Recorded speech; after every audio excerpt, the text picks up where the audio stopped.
जी को यहाँ स्थापित किया है। हम सब परम सौभाग्यशाली हैं कि उनकी प्रेरणा हमें लगातार उस रास्ते पर आगे बढ़ते हुए हम सबका मार्गदर्शन करती रहेगी। आज अमित शाह जी के कर कमलों द्वारा आज महाराजा अग्रसेन जी की मूर्ति का अनावरण हुआ है। हम सब के लिए ये परम सौभाग्य की बात है। आज हमारे बीच में हमारे भारतीय जनता पार्टी के प्रदेश के माननीय अध्यक्ष मोहनलाल कौशिक जी, हिसार से हमारी विधायिका श्रीमती सावित्री जिंदल जी, कुरुक्षेत्र से हमारे सांसद नवीन जिंदल जी, हमारी हरियाणा सरकार में मेरे साथ सहयोगी मंत्री कैबिनेट मंत्री श्री कुमारी आरती राव जी, जन स्वास्थ्य मंत्री आदरणीय रणबीर गंगवा जी, हमारे पूर्व में राज्यसभा के माननीय सांसद रहे जनरल डी.पी. वत्स जी, हमारे हांसी के विधायक विनोद भाणा जी, नलवा से हमारे विधायक रणदीप बनिहार जी, हमारे जिला हांसी के अध्यक्ष अशोक सैनी जी, जिला हिसार के माननीय अध्यक्षा श्रीमती आशा खेदर जी, प्रदेश की हमारे महामंत्री सुरेंद्र पूनिया जी और हमारे प्रदेश की महामंत्री डॉक्टर अर्चना गुप्ता जी, कैप्टन अभिमन्यु जी और हमारे सभी महानुभाव आज इस जो गौरवशाली दिन है, इस अवसर के ऊपर आप सब इतनी भारी संख्या में उपस्थित हुए हैं। आप सबको दोनों हाथ जोड़ करके राम राम करते हैं। आज का समय, स्थान और अवसर ये अद्भुत संगम है। कल से ही मां भगवती के नवरात्रों का आरंभ हुआ है और नववर्ष की भी शुरुआत हुई है। मैं आप सभी को मां दुर्गा के नवरात्रों व नववर्ष की आप सबको हार्दिक बधाई और शुभकामनाएं देता हूं। आज के स्थान का बड़ा महत्व है। महाराजा अग्रसेन जी का यह अग्रोहा धाम आज का अवसर भी बड़ा महान है। समाजवाद, राष्ट्रीय एकता, अहिंसा और मानव सेवा की प्रतिमूर्ति महाराजा अग्रसेन की प्रतिमा का आज अनावरण हुआ है। इसके साथ ही हमें खुशी है कि इस मेडिकल कॉलेज में नवनिर्मित आईसीयू का भी उद्घाटन और पीजी छात्रावास का भी शिलान्यास आदरणीय अमित शाह जी, गृह मंत्री भारत सरकार के कर कमलों द्वारा आज हम सबको यहाँ ये मिला है। यह हमारे लिए बड़े गर्व की बात है कि यह सब माननीय केंद्रीय गृह मंत्री अमित शाह जी के कर कमलों द्वारा हुआ है। हम धन्यवाद करते हैं आदरणीय अमित शाह जी का कि उनके कर कमलों द्वारा हमको एक और बड़ी सौगात आपके यहाँ आने से हमें मिली है। मैं इस पावन धरा और महाराजा अग्रसेन जी को भी मैं नमन करता हूँ। साथ ही आज स्पेशल हरियाणा की इस पवित्र भूमि पर जहाँ स्वयं भगवान श्री कृष्ण ने सर्व मानव जाति के लिए कर्म का, ज्ञान का संदेश दिया है, आप यहाँ पधारे हैं। मैं आपका पूरे हरियाणा के 2,80,00,000 लोगों की तरफ से हार्दिक स्वागत करता हूँ, आपका अभिनंदन करता हूँ। मुझे खुशी है कि अग्रवाल समाज द्वारा महाराज अग्रसेन जी के आदर्शों और सिद्धांतों को आगे बढ़ाते हुए इस पावन धाम पर मानव सेवा के कई प्रकल्प चल रहे हैं। इनमें महाराजा अग्रसेन मेडिकल कॉलेज पिछले 36 वर्षों से रोगियों की महान सेवा कर रहा है। इस समय यहाँ पर MBBS की 100 सीटें और PG की 85 सीटें हैं। यहाँ की OPD में हर साल 5 लाख से अधिक यहाँ मरीज आते हैं, जो इस मेडिकल कॉलेज से लाभ उनको मिलता है। महाराजा अग्रसेन जी एक महान विभूति थे। उन्होंने हजारों साल पहले इसी अग्रहा की अपनी वैभवशाली राजधानी से पूरे संसार को लोकतंत्र, आपसी प्रेम और अहिंसा का संदेश दिया था। उनका गणतंत्र दुनिया के सबसे बड़े गणतंत्र भारत की नींव है। महाराजा अग्रसेन जी ने ऐसी परंपरा डाली थी कि जो भी परिवार अग्रोहा में रहने के लिए आए, उसे यहाँ के लोग 1 ईंट और 1 रुपया देंगे। इससे बाहर से आने वाले परिवार के पास 1 लाख ईंट और 1 लाख उसके पास रुपए इकट्ठे हो जाते थे। इससे वह यहाँ रहने के लिए अपना मकान भी और अपना रोजगार भी यहाँ पर खुशहाली से वो करता था, जिससे वह खुशहाल होता था। मुझे खुशी है कि हमने महाराजा अग्रसेन जी की शिक्षाओं और सिद्धांतों की याद बनाए रखने के लिए हिसार हवाई अड्डे का नाम भी महाराजा अग्रसेन जी के नाम से रखा है।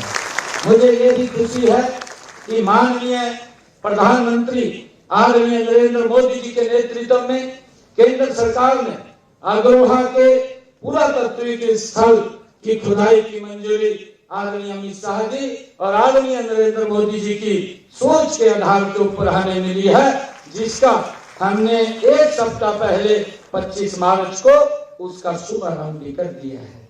माननीय प्रधानमंत्री जी ने देश को मेडिकल हब बनाने का जो विजन रखा है, इसे साकार करने के लिए पर्याप्त डॉक्टरों और पैरामेडिकल स्टाफ का उपलब्ध होना जरूरी है। इसलिए हम हर जिले में एक मेडिकल कॉलेज वो स्थापित कर रहे हैं। इस समय प्रदेश में मेडिकल कॉलेजों की संख्या 15 हो गई है। इनमें से 9 मेडिकल कॉलेज हमारे पिछले 10 वर्ष के आदरणीय मोदी जी के कार्यकाल में खुले हैं तथा 9 निर्माणाधीन हैं।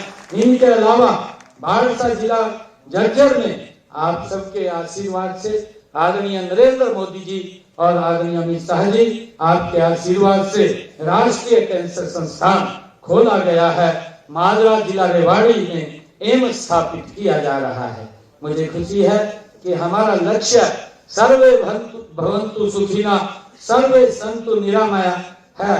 हम हेल्थी इंडिया बनाने की दिशा में माननीय प्रधानमंत्री नरेंद्र मोदी जी द्वारा शुरू किए गए फिट इंडिया मूवमेंट को सफल बनाने के लिए संकल्पबद्ध है।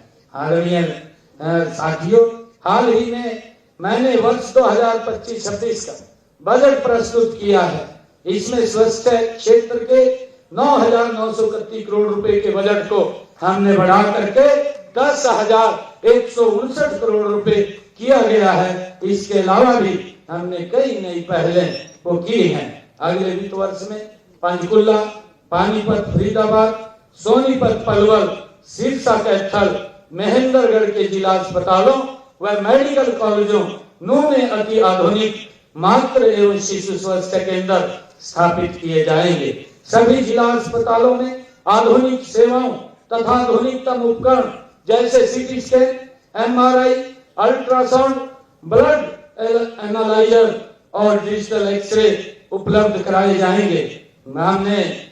हम चिकित्सा क्षेत्र के प्रसार और जन जन को अच्छी चिकित्सा सुविधाएं उपलब्ध करवाने के लिए कटिबद्ध हैं। इस काम में महाराजा अग्रसेन जी मेडिकल कॉलेज वर्षों से महान सेवाएं प्रदान कर रहा है। मैं एक बार फिर आप सबको प्रतिमा के अनावरण, नवनिर्मित ICU भवन के उद्घाटन तथा PG छात्रावास के शिलान्यास आज आदरणीय अमित शाह जी ने ये कृपा हम सबके ऊपर की है। आज उनके आशीर्वाद से हमें ये मिले हैं। मैं आप सब की तरफ से पुनः आदरणीय अमित शाह जी का बहुत बहुत हार्दिक बधाई और धन्यवाद करता हूं कि उन्होंने यहाँ आकर के हम सबका मान बढ़ाया है। और आप सबका भी मैं बहुत बहुत धन्यवाद करता हूं कि आप लोग इतनी संख्या में पधारे हैं। इन्हीं शब्दों के साथ मैं आप सबको धन्यवाद देता हुआ अपनी वाणी को विराम देता हूं।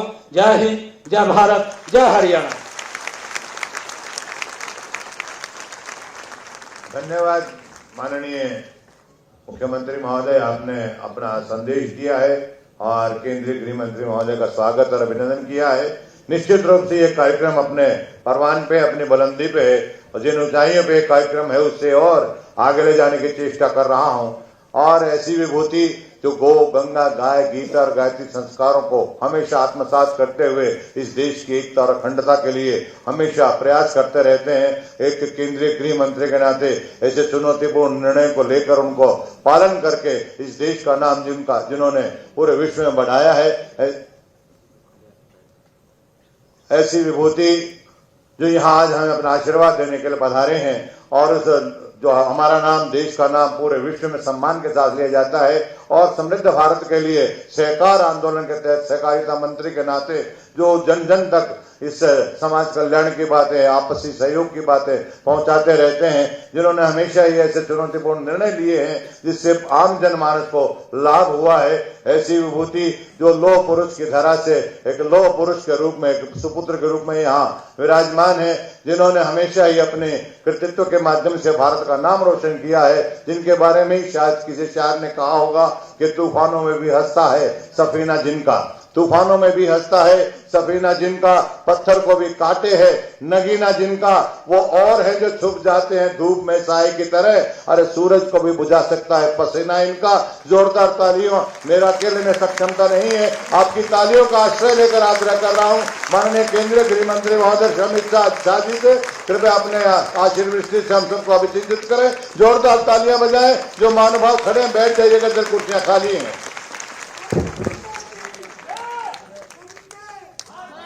मंच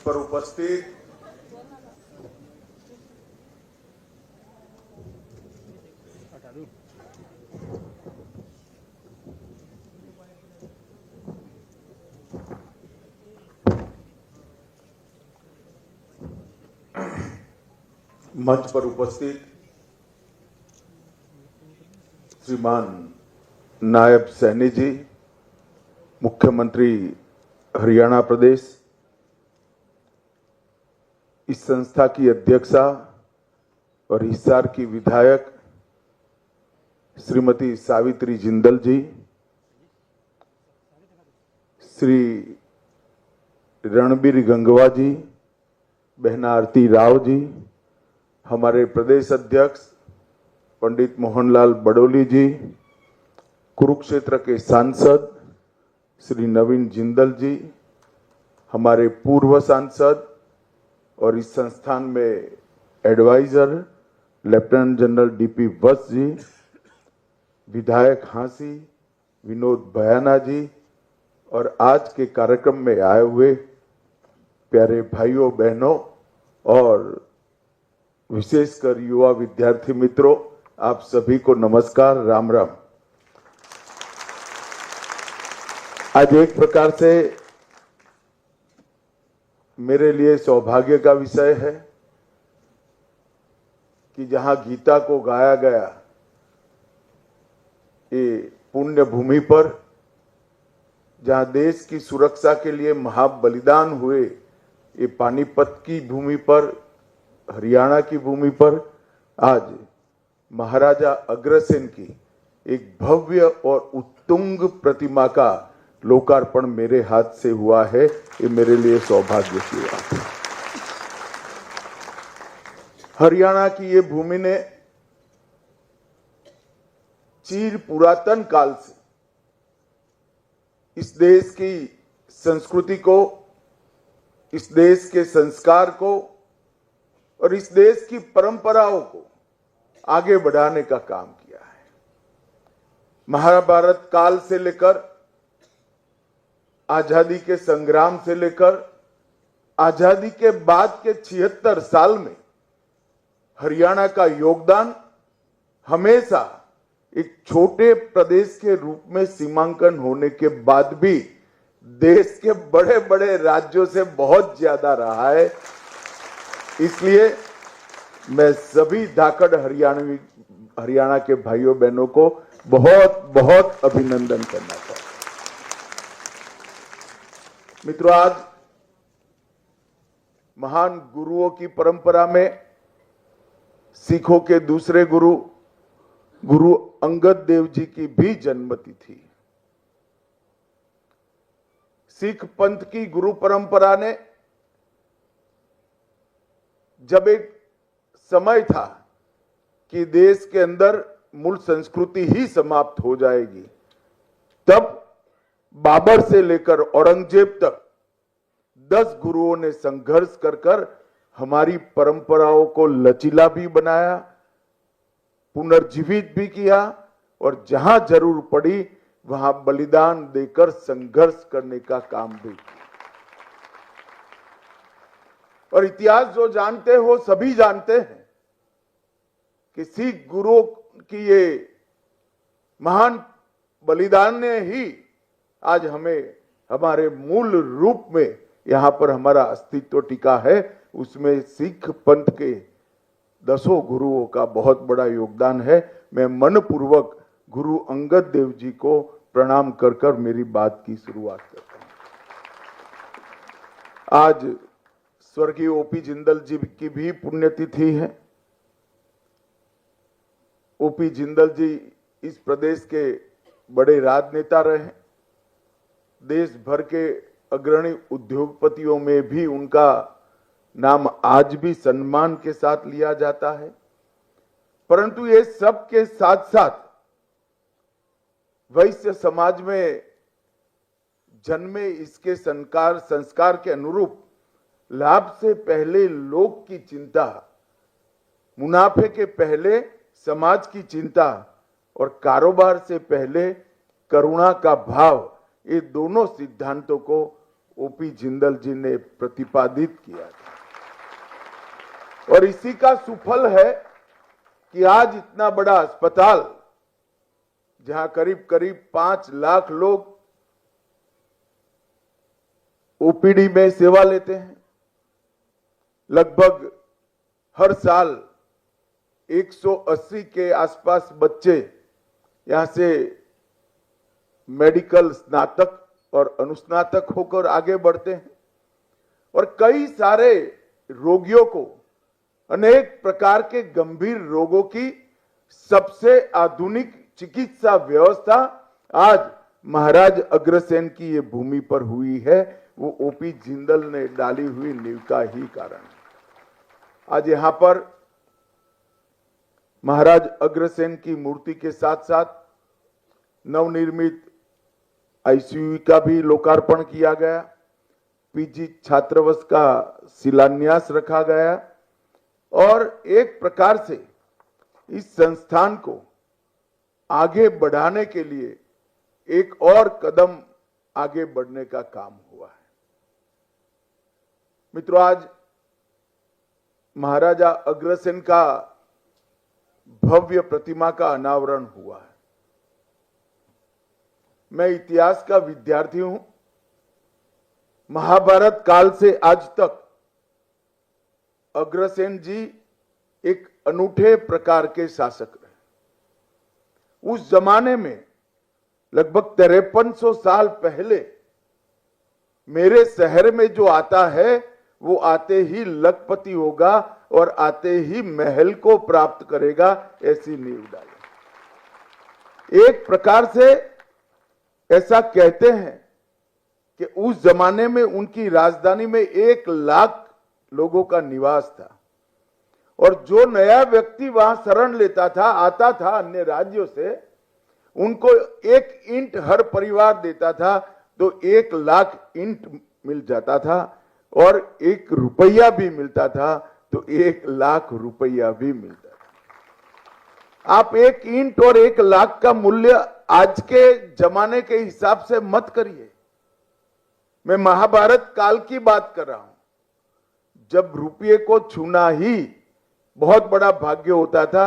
उस वक्त पूरा आर्थिक व्यापार एक प्रकार से बार्टर सिस्टम से चलता था। जो बहुत धनी होते थे उनके पास ही करेंसी हुआ करती थी। उस जमाने में महाराज अग्रसेन की राजधानी में जो आया वो 1 लाख ईंटों के महालय का घर का मालिक बना और 1 लाख रुपया प्राप्त कर लखपति बन जाता था।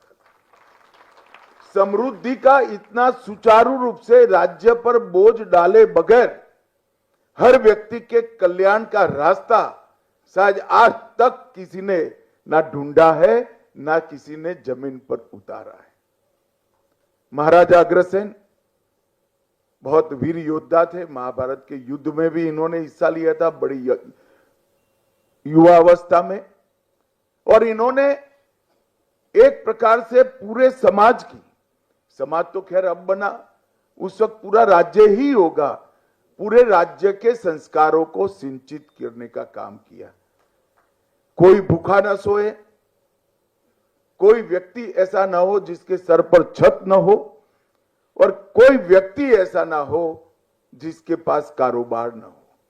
ये 3 चीजों को अपने सुशासन से उन्होंने निश्चित किया, सुनिश्चित किया, और इतने हजारों साल के बाद भी अग्रवाल समाज के जितने भी गोत्र है, आप उसको ध्यान से देखिएगा, हर व्यक्ति उद्यमी है, हर व्यक्ति देश को समर्पित है, हर व्यक्ति सेवा भी करता है, और हर व्यक्ति अपना योगदान भी देश के विकास में। इतने हजारों साल के बाद जिस व्यक्ति ने दिए गए संस्कार, सिंचे हुए संस्कार, जरा भी इसका डाइल्यूशन होए बगैर आज जस का तस सामने आया है, वो महान व्यक्ति एक प्रकार से हम सब के लिए आदर्श होना चाहिए।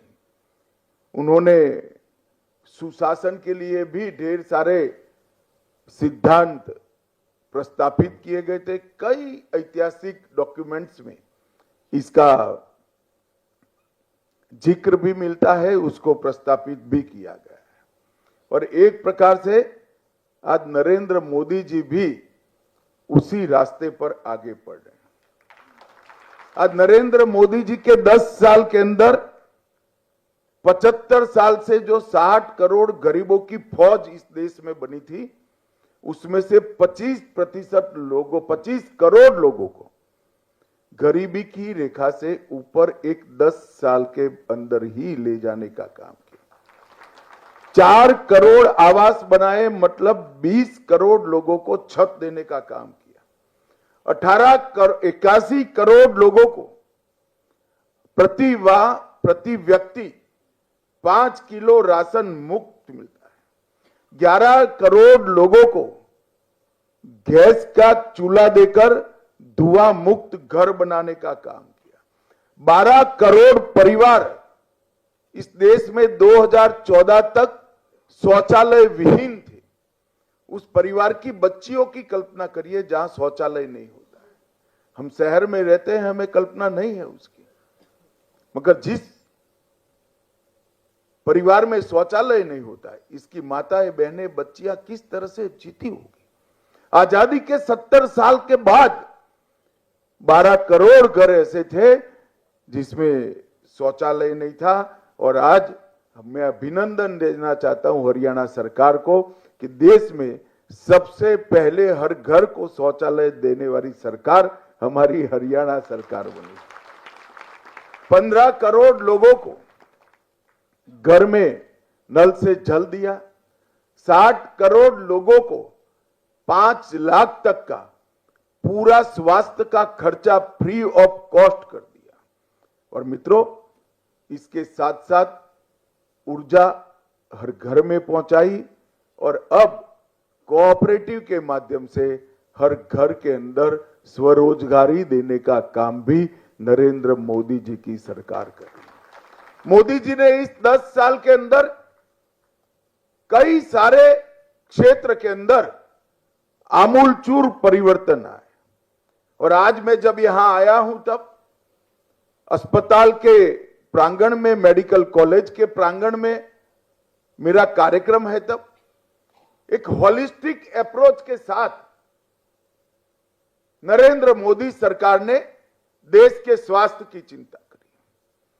आप लोग सब पढ़े लिखे लोग हो, बच्चे तो ढेर सारी चीजें रिसर्च कर कर भी डाउनलोड करते हैं, मगर आप भी ये सारी योजनाओं को एक मोतियों की माला बनाकर देखेंगे तो मालूम पड़ेगा कितनी दूरदर्शिता के साथ काम हुआ है। सबसे पहले हर घर में गैस का सिलेंडर दिया। इसका सीधा रिश्ता महिला की, माता की स्वास्थ्य के साथ जुड़ा हुआ है। जो चूल्हा फूंक कर रसोई बनाती थी वो माता 25-30 साल में उसके फेफड़े अकाल फाइब्रोसिस से ग्रस्त हो जाते थे। 400 सिगरेट जितना धुआं इसके फेफड़े में हर रोज पहुंच जाता था। तो 12 करोड़ घर में जब आप गैस का सिलेंडर पहुंचाते हो तो वो घर को धुएं से मुक्त करते हो। 12 करोड़ परिवारों में आप जब शौचालय देते हो तो स्वच्छता के कारण पूरे परिवार तो छोड़िए, पूरे गांव का स्वास्थ्य अच्छा होता है। इसके बाद में योग मिशन आया। योग वो हमारी महान परंपरा है जो दवाई वगैरह के जीवन को सार्थक करती है और सालों से उसको भुला दिया गया था। आज न केवल भारत, पूरा विश्व योग से मानव के मन, शरीर और आत्मा तीनों के स्वास्थ्य के सुधार को स्वीकार करता है। इसके साथ साथ फिट इंडिया मिशन आया, फिर पोषण अभियान आया, क्योंकि ढेर सारी बीमारियों का कारण कुपोषित नागरिक होता है। फिर मिशन इंद्रधनुष आया, जिसके माध्यम से हर एक बच्चे को सभी के सभी टीके लगाकर उसकी रोग प्रतिकारक शक्ति को बढ़ाया गया। और फिर भी अगर कोई बीमार पड़ता है तो आयुष्मान भारत के माध्यम से 5 लाख तक की पूरे स्वास्थ्य की सुविधाएं करी। और उसके साथ जल जीवन मिशन भी लाए। शुद्ध पीने का फ्लोराइड विहीन पानी 15 करोड़ घर में पहुंचाया। आप सब जानते हैं, जो छात्र हो तो बहुत अच्छी तरह से जानते हैं, मानव शरीर में पानी का हिस्सा कितना होता है और स्वास्थ्य में शुद्ध पानी का रोल भी क्या होता है। ये सारी चीजें एक प्रकार से स्वास्थ्य से जुड़ी हुई, जो हमारे देश के स्वास्थ्य को पूरी व्यवस्था इसकी फिट करने से लेकर, पोषण से लेकर, टीका लगाने से लेकर स्वास्थ्य सुविधाएं बढ़ाने तक एक माला में पिरोने का काम ये 10 वर्ष में नरेंद्र मोदी सरकार ने किया। और उसके बाद नंबर आया मेडिकल इंफ्रास्ट्रक्चर का। मैं आज आपको कहना चाहता हूं कि मेडिकल इंफ्रास्ट्रक्चर में ढेर सारा काम नरेंद्र मोदी सरकार ने किया। 64,000 करोड़ रुपया पब्लिक हेल्थ सेंटर और कम्युनिटी हेल्थ सेंटर इसके लिए खर्च कर कर एक बहुत बड़ा मेडिकल इंफ्रास्ट्रक्चर का बेसिक खाका बनाने का काम। 730 इंटीग्रेटेड पब्लिक हेल्थ लैब बनाए गए, 4382 ब्लॉक पब्लिक हेल्थ यूनिट्स बनाए गए और 602 क्रिटिकल केयर बॉक्स ये 10 साल के अंदर नए निर्मित किए गए। ये जब हो जाता है तो दिखता नहीं है, मगर करने में बड़ा व्यय होता है। 13-14 के भारत सरकार के बजट में 37,000 करोड़ स्वास्थ्य के लिए बजट था और 25-26 के करोड़ बजट में 1,37,000 करोड़ है। 1 लाख करोड़ की वृद्धि सालाना नागरिकों के स्वास्थ्य के पीछे हुई है। और आज मैं मेडिकल कॉलेज में आया हूं तब भी बताना चाहता हूं, हमारे यहां जब मोदी जी प्रधानमंत्री बने तब देश में 7 एम्स थे। ये 7 में से 6 भी अटल जी के टाइम में बने थे। कांग्रेस के टाइम में एक ही राजकुमारी अमृत कौर बनाकर गई थी। इसके बाद 6 एम्स अटल जी ने बनाए और आज 2024 में 23 एम्स है, वो बताता है कि कितनी व्यवस्थाएं बढ़ी। मेडिकल कॉलेजों की संख्या 387 थी और इससे बढ़कर 2 गुना होकर 766 हुई। 51,000 MBBS की सीटें थी बच्चों के लिए और 1,15,000 सीटें हो चुकी है और 85,000 सीटें ये 5 साल में हम बढ़ाने वाले हैं। 2 लाख सीटें, हर साल 2 लाख बच्चे डॉक्टर बनकर देश के लोगों की सेवा करने के लिए बाहर आएंगे। पीजी की सीट 31,000 थी, उससे बढ़कर 73,000 हुई। अब जब ये 85,000 सीटें हम बढ़ाएंगे तो अनुपात में पोस्ट ग्रेजुएट की सीटें भी अपने आप बढ़ जाएंगी। मित्रों, ये जो इंफ्रास्ट्रक्चर बन रहा है, जब मेडिकल की कॉलेज की मैं बात करता हूं, 387 से 766 हुए, तब आपको लगता है कि ये सिर्फ पढ़ने की सुविधा बढ़ी है। ऐसा नहीं है। जब एक मेडिकल कॉलेज चलता है तो हम सब रूल्स जानते हैं कि एक फ्री अस्पताल चलाना पड़ता है और 14 के 14 विभाग वो अस्पताल में रखने पड़ते हैं, क्योंकि छात्र को पढ़ाने के लिए अनिवार्य शर्त है। इसका मतलब हुआ इस देश में 766 संपूर्ण अस्पताल फ्री ऑफ कॉस्ट गरीबों का इलाज करने वाले बनाने का काम हो चुका है, जो हमारे हर जिले में, देश के 750 जिले में 766 अस्पताल बने हैं। और भाजपा शासित सभी राज्यों का संकल्प है कि मिनिमम हर जिले में एक अस्पताल बना जाए। राजधानी के अंदर 3 है, एक मेडिकल कॉलेज राजधानी के अंदर 3 है तो नहीं गिना जाए। और मुझे विश्वास है कि अगले 5 साल के अंदर देश का एक भी जिला ऐसा नहीं होगा जहां मेडिकल कॉलेज नहीं होगा और फ्री अस्पताल नहीं। ये बहुत बड़ा परिवर्तन भारत के स्वास्थ्य के क्षेत्र में नरेंद्र मोदी सरकार लाई। और जहां जहां डबल इंजनों की सरकार बनी, बहुत तंज कसे जाते हैं हमारे डबल इंजन के मॉडल पर।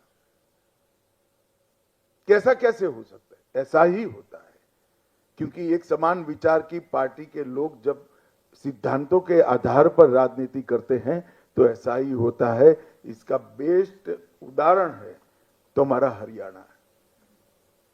ये हरियाणा में सबसे बड़ी बदनामी होती थी नौकरियों के अंदर करप्शन, जातिवाद के कारण। एक सरकार आती थी तो एक क्षेत्र के लोगों को नौकरी मिलती थी, दूसरी सरकार आती थी तो दूसरे क्षेत्र के लोगों, और किसी को फ्री ऑफ कॉस्ट नौकरी नहीं मिलती थी। खर्ची भी चाहिए थी और पर्ची भी चाहिए थी।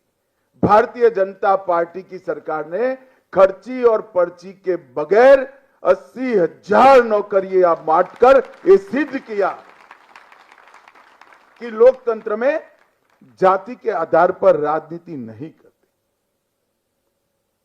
हरियाणा के खिलाड़ियों ने 10 साल में 3 गुना पदक जीते हैं। ये कोई प्रयास के बगैर नहीं हो सकता।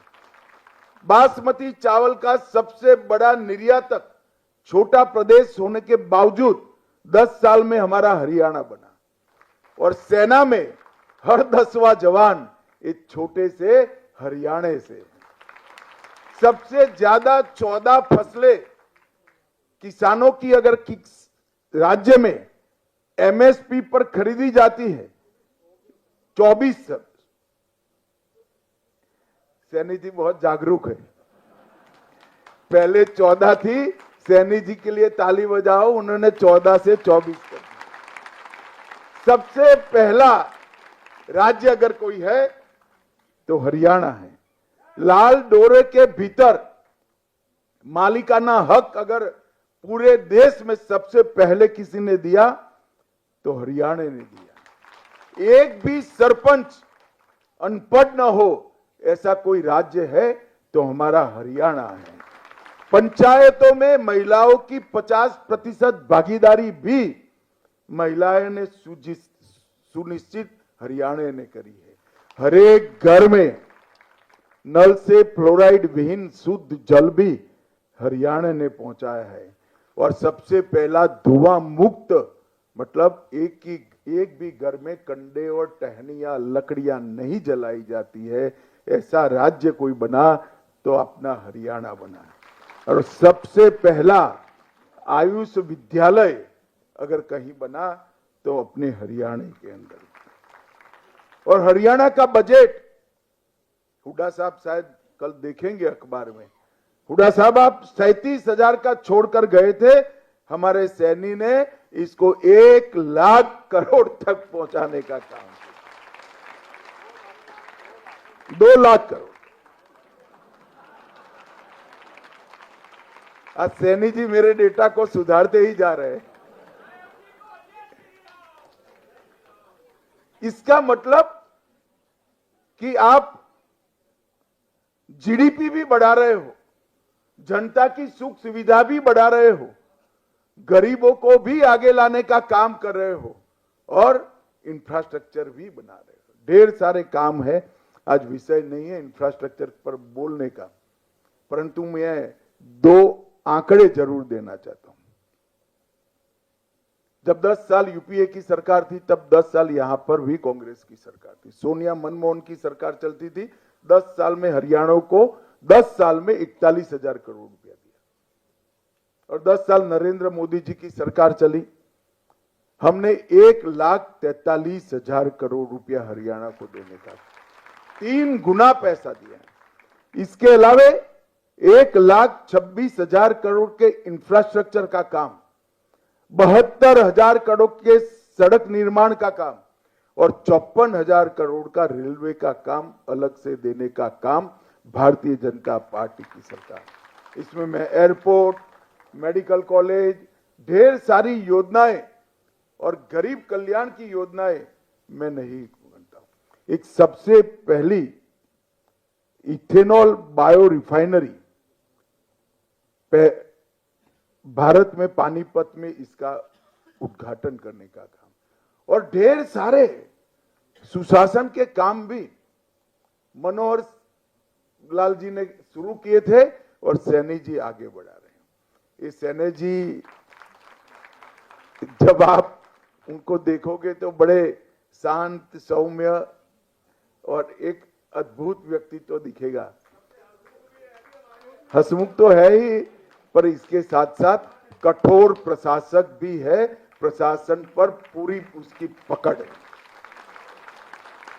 जब हरियाणा में चुनाव की शुरुआत आई, तब कुछ सुधार करने जरूरी थे। मेरे घर पर एक मीटिंग हुई, कुछ निर्णय हुए, 22-23 निर्णय हुए थे। मैं इसको दोहराना नहीं चाहता, परंतु बैठक के बाद मैंने सैनी को अकेले में कहा कि सैनी जी ये बहुत कठिन है, इतने 2.5 महीने में 3 महीने में सब पूरा करना। उन्होंने कहा वो जी हो जाएगा जी, आप चिंता मत करो जी। मुझे लगा चलो अच्छा है, कर ही लेंगे, मगर साहब चुनाव की घोषणा के पहले सारे के सारे काम नायब सिंह ने पूरे कर दिए थे और ये इसकी प्रशासनिक क्षमता का उदाहरण। जब जनता के बीच में से उठकर एक सामान्य व्यक्ति राज्य के शासन की धुरा संभालता है, तब किस प्रकार का परिवर्तन आता है, इसका आदर्श उदाहरण हमारे नायब सैनी है। और इसीलिए कोई भी समस्या लेकर जाओ वो हंसते हैं और हंसकर इसका स्वागत भी करते हैं और समाधान भी करते हैं। मित्रों, आज सबने मुझे यहां बुला है, तब एक बात मेडिकल कॉलेज के संचालकों को भी मैं कहना चाहता हूं। हमारी नई शिक्षा नीति जो हम लाए हैं, इसमें बच्चों के अंदर जो मूल क्षमताएं पड़ी हैं, किसी के अंदर चित्रकार पड़ा होगा, किसी के अंदर संगीतकार पड़ा होगा, किसी के अंदर खिलाड़ी पड़ा होगा, किसी को भले मेडिकल का स्टूडेंट होगा, डॉक्टर बनना चाहता होगा, इकोनॉमी की भी समझ होगी, किसी को सोशल सामाजिक विज्ञान की भी समझ होगी। ये सारी इनकी जो मूल शक्तियां हैं, ये मुरझानी नहीं चाहिए। ये डॉक्टर जरूर बनना चाहिए, परंतु इसके साथ जो मूल शक्तियां ईश्वर ने दी है, जो इंद्रिय दी है, जो रुचि दी है, जो लाइकिंग दिया है उसको भी एक अच्छा प्लेटफॉर्म मिले तो ही एक विद्यालय संपूर्ण माना जाता है। डॉक्टर तो अच्छा बनना ही चाहिए, इसमें कॉम्प्रोमाइज मत करिए, परंतु युवा लोगों के साथ ढेर सारा समय होता है।